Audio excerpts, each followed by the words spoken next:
एक गांव में मेरी नाम की एक लड़की अपनी माँ के साथ रहती थी। उसके पापा का बहुत पहले देहांत हो गया था। उसकी माँ ही उसका ध्यान रखती थी। वे बहुत गरीब थी। माँ दूसरों के घरों में काम करती थी और बड़ी मेहनत से घर चलाती थी। फिर भी उन्होंने मेरी को पढ़ाया और लिखाया। एक रविवार को गांव के चर्च के पादरी उनके घर आए। उनके साथ एक अमीर आदमी था जिसका नाम मिस्टर जॉन था। वे करीब 58 साल के थे। उनकी पत्नी मर चुकी थी और बच्चे बड़े होकर शादीशुदा थे। अब वे अकेले रहते थे।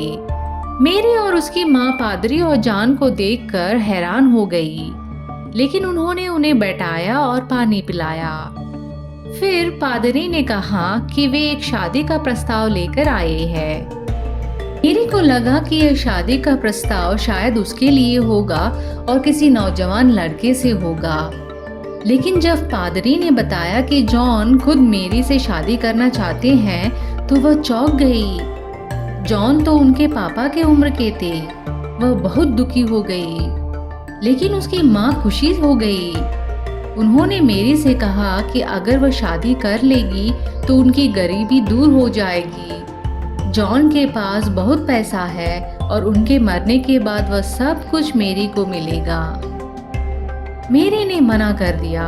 उसने कहा, मैं अकेले रहना पसंद करूंगी, पर किसी बूढ़े आदमी से शादी नहीं करूंगी। जॉन ने भी मेरी को समझाने की कोशिश की। उन्होंने कहा, मेरी पत्नी अब नहीं रही।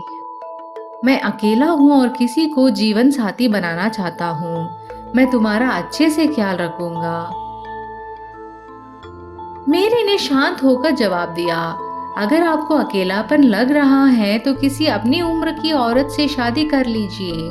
मेरी माँ भी अकेली है, आप चाहे तो उनसे शादी कर सकते हैं। यह सुनकर जॉन और पादरी दोनों चुप हो गए और बिना कुछ कहे वहां से चले गए।